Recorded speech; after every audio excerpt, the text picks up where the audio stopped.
మొదలెట్టి ములుగు, భద్రాద్రి కొత్తగూడెం, మహబాదు, ఖమ్మం, పాట్లీ నల్గొండ, పాట్లీ మహబూబ్నగర్ ప్రాంతాల్లో చాలా సివియర్గా గడిచిన 100 సంవత్సరాల్లో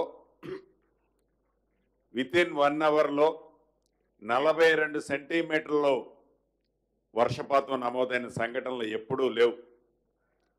అటువంటి సంఘటనలు ప్రత్యక్షంగా చూడాలని గౌరవ రాష్ట్ర ముఖ్యమంత్రి గారు హఠావుటిన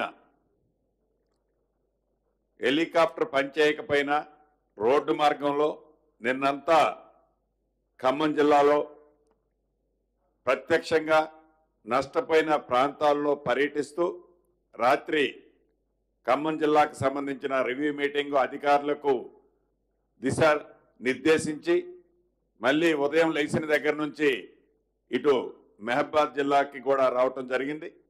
వారికి ముఖ్యంగా మహబాద్ జిల్లా ప్రజల పక్షాన నా పక్షాన ఇన్ఛార్జి మంత్రిగా అభినందనలు మనస్ఫూర్తిగా కృతజ్ఞతలు తెలియజేస్తున్నాను.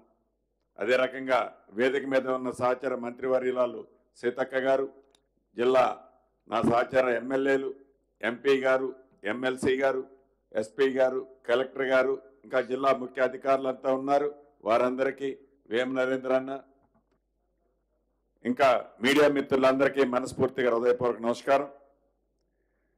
31వ తారీఖు రాత్రి సుమారు 2-2:30 నుంచి తీవ్రమైన వర్షాలు వల్ల నిజంగా ఈ జిల్లాలో చాలా ప్రాంతం ఎఫెక్ట్ అయింది.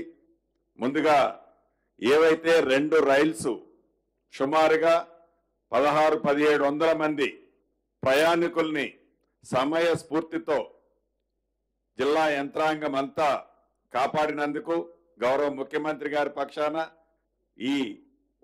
ఈ మహబాదు ప్రజల పక్షాన అభినందనలు, కృతజ్ఞతలు అధికారులకి, కలెక్టర్ గారికి కానీ, ఎస్పీ గారికి కానీ, కష్టపడ్డ వారందరికీ అభినందనలు, కృతజ్ఞతలు కూడా తెలియజేస్తున్నాం. చాలా బాగా కష్టపడ్డారు. గడిచిన ఈ 3 రోజుల నుంచి గౌరవ ముఖ్యమంత్రి గారు నిన్న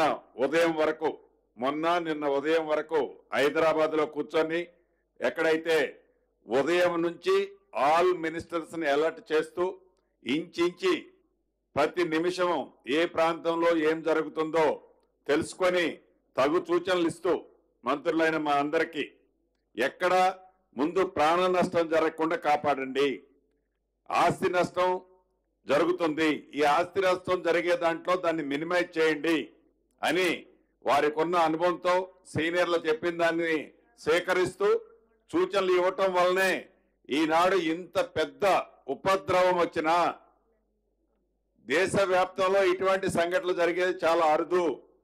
ఇటువంటి సంఘటన జరిగినా తక్కువ ప్రాణ నష్టంతో ఈనాడు ఈ ప్రభుత్వ యంత్రాంగం కష్టపడి పనిచేయబట్టే ఇది తక్కువ ప్రాణ నష్టంతో ఇవాళ మనం ఉండగలిగాం.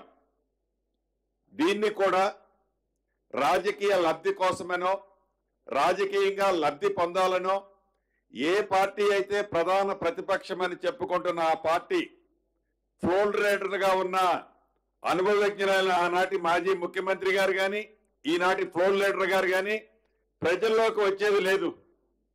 ఇక వారికి సంబంధించిన మిగతా బ్యాచ్లు ఉన్నాయి, ఆనాటి మాజీ మంత్రులు, ప్రజల్లోకి వచ్చేది లేదు.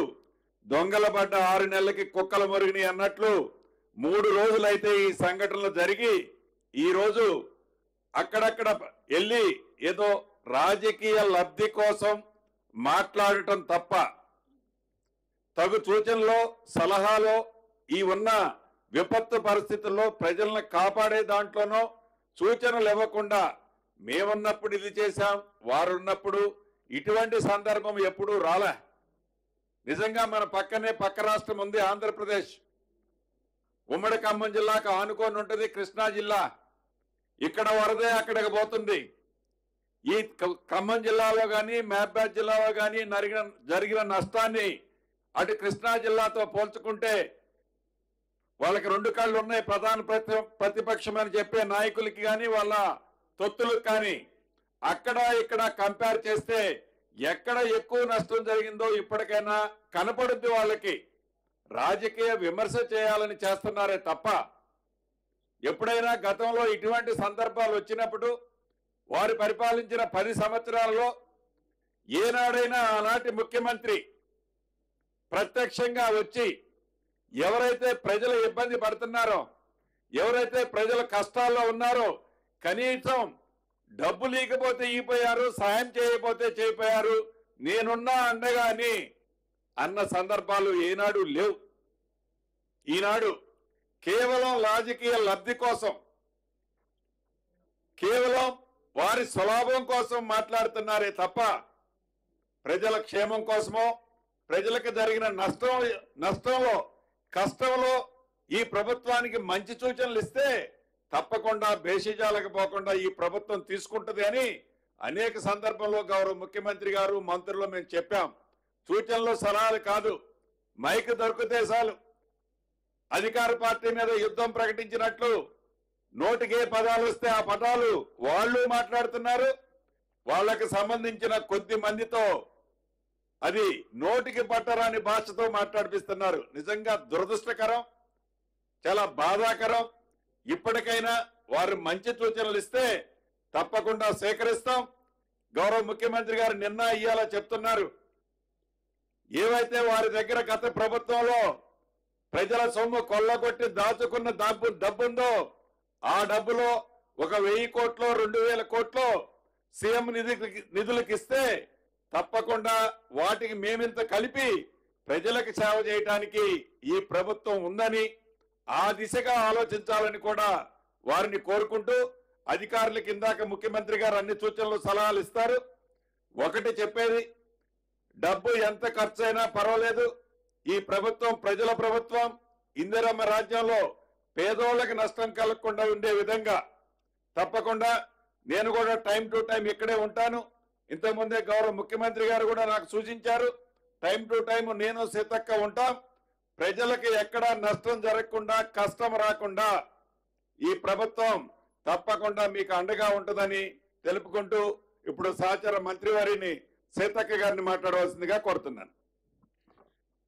గత 3 రోజులుగా రాష్ట్ర వ్యాప్తంగా కురిసినటువంటి భారీ వర్షాలతో మరి పెద్ద ఎత్తున రాష్ట్ర ప్రజలు తమ యొక్క పంట భూములు కానీ ఇతరత్ర పశు సంపద కానీ ఇండ్లు కానీ కోల్పోవడం జరిగింది. ఈ నేపథ్యంలో నిన్నటి నుంచి గౌరవశ్రీ మన ముఖ్యమంత్రి శ్రీ రేవంత్ రెడ్డి గారు, అదేవిధంగా సోదరుడు మరి అదేవిధంగా సీనన్న గారు, మరి మిగతా వాళ్ళంతా కూడా రాష్ట్రంలో ఉన్నటువంటి వారందరూ కూడా ఎక్కడికక్కడ అలర్ట్గా అయ్యి పని చేస్తూ ప్రభుత్వ అధికారులకు కూడా సూచనలు చేసే విధంగా సెక్రటేరియట్లోనే ఒక మరి కంట్రోల్ రూమ్ లాగా ఏర్పాటు చేసుకొని అటు ముఖ్యమంత్రి గారు, ఇటు సిఎస్ గారు, సంబంధిత మంత్రులందరూ కూడా ఫీల్డ్లో ఉండి అలర్ట్ చేసినందుకు మరి గౌరవ ముఖ్యమంత్రి గారికి ప్రత్యేకంగా ధన్యవాదాలు తెలియజేస్తూ ఉన్నాము.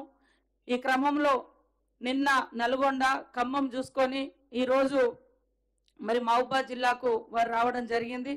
అదేవిధంగా ఈ కార్యక్రమంలో పాల్గొంటున్నటువంటి స్థానిక మన మహబూబాద్ ఎంపీ గారు, అదేవిధంగా డోర్నకల్